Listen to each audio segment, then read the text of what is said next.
Même si c'est beaucoup plus accepté dans la société française, il se trouve quand même qu'il y a encore beaucoup de jeunes LGBT, quand ils come out, qui sont expulsés de leur famille. Prendre la défense d'une culture LGBT, pour moi, ça signifie ça.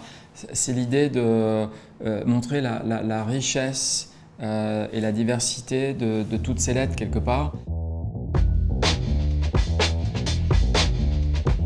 Albin Servian, entrepreneur dans la tech et investisseur aussi, et président de Tétu.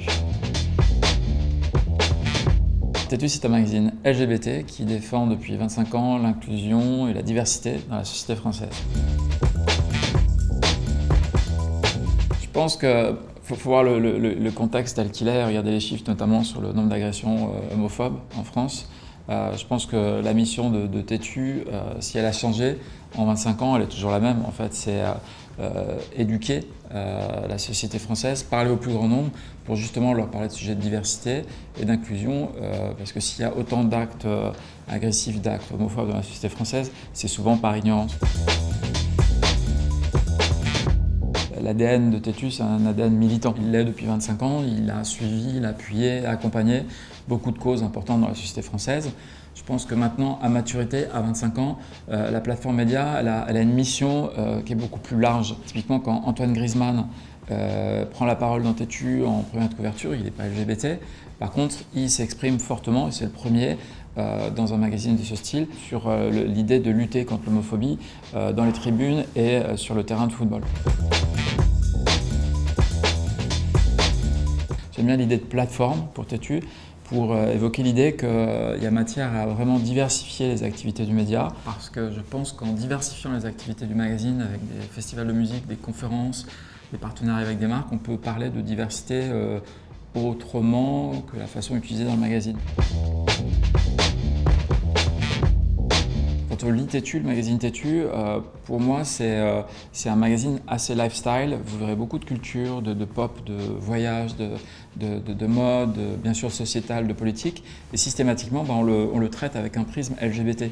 On voit souvent des articles plutôt longs dans Tétu, dans un trimestriel, ce qu'on appelle des long reads. C'est plutôt des sujets, des articles qui amènent à réflexion. Souvent, on publie des études dans Tétu, soit sur le web ou le magazine, parce que c'est important d'avoir des chiffres pour mieux expliquer et pour constater des évolutions. Alors tout ça, toute la relance de Tétu et la diversification de Tétu, ça a un coût, bien sûr. J'ai levé 500 000 € avec des amis qui ont bien voulu me suivre, et ce assez rapidement parce qu'ils adorent la marque. Et ensuite, un petit peu plus tard, quand on a démontré les premiers actes de diversification, en début d'année, on a levé 1 million d'euros avec des acteurs comme l'ITA, comme le groupe SOS ou des investisseurs privés.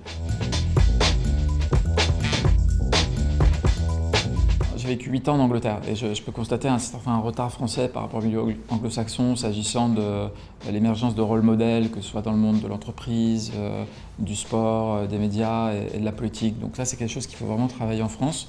Je pense que Tétu a une mission sur le sujet. Le fondement de Tétu, effectivement, c'est mettre en avant des rôles modèles LGBT, ou alliés. D'ailleurs, dans Tétu, souvent, il n'y a pas d'LGBT, mais c'est des gens qui sont plutôt supportifs de la cause, et ça depuis longtemps. Hein, quand on voit des gens comme Madonna, Christine Taubira ou d'autres qui font la couverture de Tétu, voilà, c'est ce qu'on veut exprimer. C'est ça, je pense, qui fait que Tétu reste un média d'impact qui a encore besoin de s'exprimer pendant longtemps dans la société française.